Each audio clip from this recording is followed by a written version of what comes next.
Lauren and I both have been looking through all of these books that are on sale right now on D&D Beyond, and there's some really fun examples of things that I think are very Halloweeny and dark potentially. Is it okay if I start off with one? Go for it.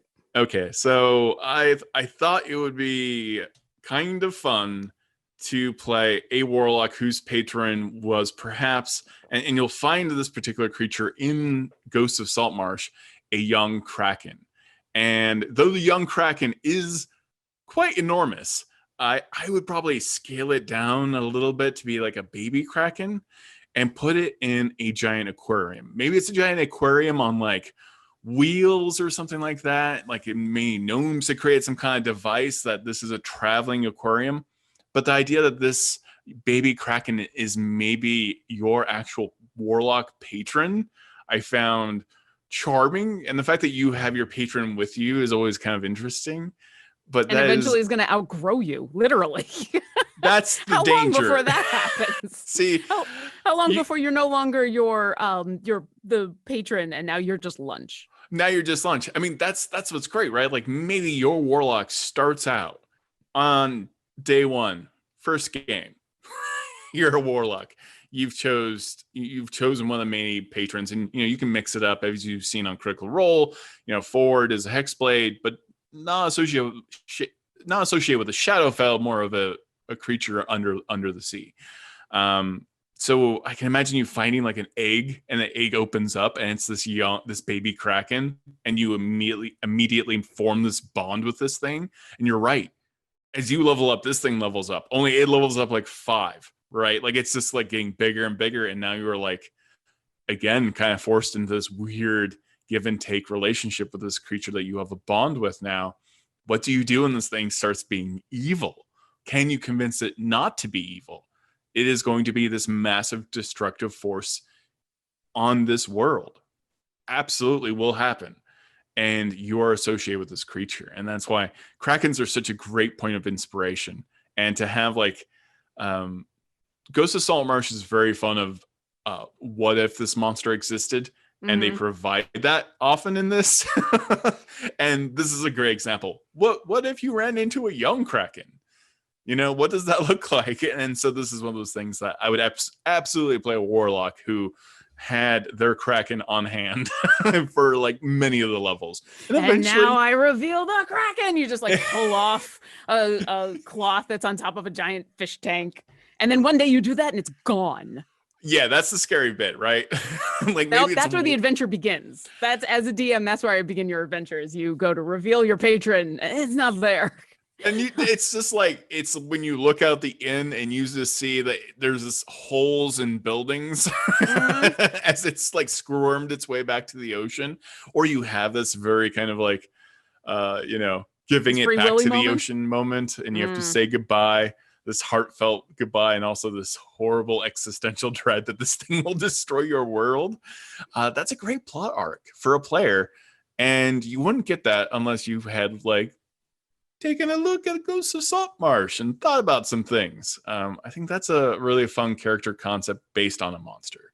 I had a similar one that was based on, there's 2 different Sphinxes in the monster manual that have so much lore behind them. And if you're looking for either a patron relationship like that, or something different, especially like wizards, knowledge wizards or knowledge clerics, or anyone who's searching for answers and knowledge, going praying to or searching out a Sphinx and some of the information that they have is just a hook that I've used a couple of times. And you're once again encountering a creature. You're putting forth a creature that is, this is someone I want to interact with, not I'm going to knock down a door and, hit you over the face. And because it is a creature that has, that isn't quite at the level of a deity, it is something that can just show up in your game, that you can converse with, that your other players can converse with. So you're almost bringing into your backstories an NPC that the whole party can interact with. and give quests and ask for favors, and you're coming to because you're looking for information, and they probably want something in return. So I've always been fascinated by those stat blocks and by those two creatures, and coming up with reasons to go and talk to them that aren't always a riddle thing, because I'm bad at riddles. And you're talking about a creature that is no longer like primordial like a Kraken or a Phoenix. You're talking about something that is highly intelligent. You are talking about something capable of riddles. And often you may find a Sphinx is like guarding a portal. What if that doesn't come up? What if that shoe doesn't drop until you've reached 10th level and you're like, what is that portal that you've been guarding this entire time? Where does it go? Maybe that is the end game eventually. Is this relationship that you formed with that Phoenix is when, comes to fruition at 20th level, when it finally lets you go past the portal and see what's on the other side. There's a lot of story hooks there for a DM and a player. I'm curious about the type of person who is having to communicate with a Sphinx this often and what that does to your mind.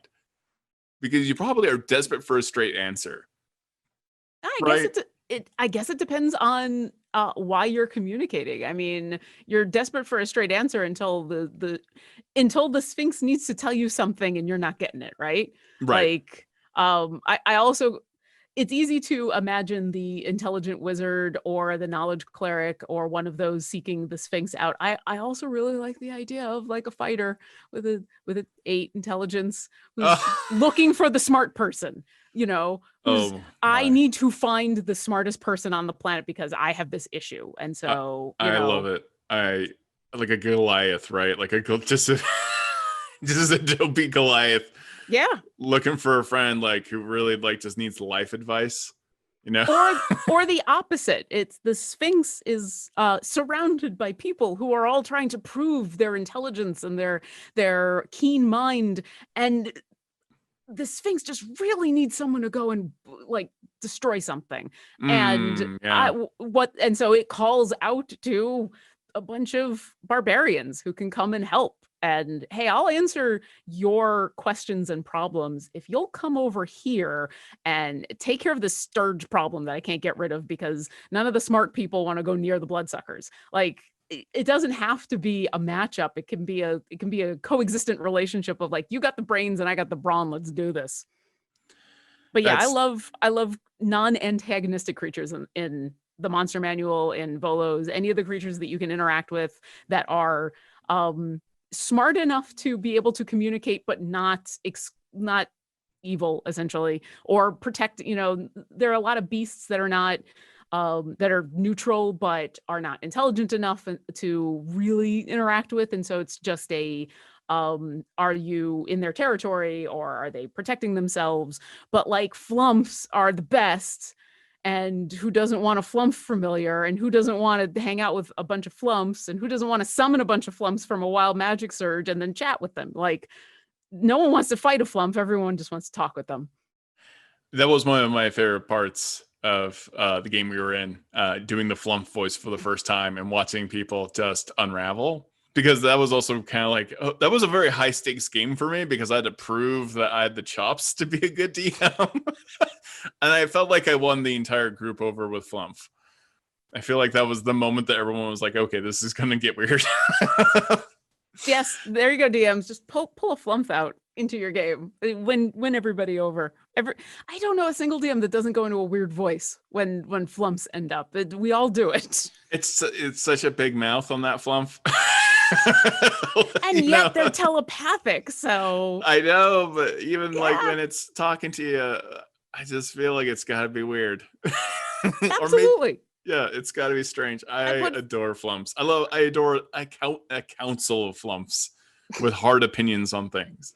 I put Flumps in Callie's backstory. When she was leaving home and winding her way up to the surface, there were a couple of encounters she had along the way, and one of them was with a whole bunch of Flumps, because I thought it would be amusing for these telepathic creatures and this Warforged who can forge a telepathic bond with anybody to have this interaction. So yeah, that's why she knows about Flumps, is she ran into a whole bunch of them. Flumps are wonderful because they also are like walking, floating mood rings, right? Like they show their emotions.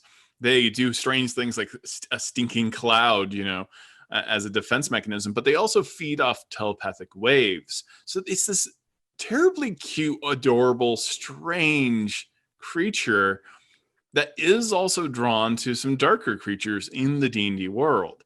And having that kind of weird synergy of, well, here's this like adorable, cute, weird voice telepathic creature that means well, but it's also here because something very dark is nearby, and it has this kind of parasitical relationship to that creature. It's an odd feeling. And I'm talking about mind flayers.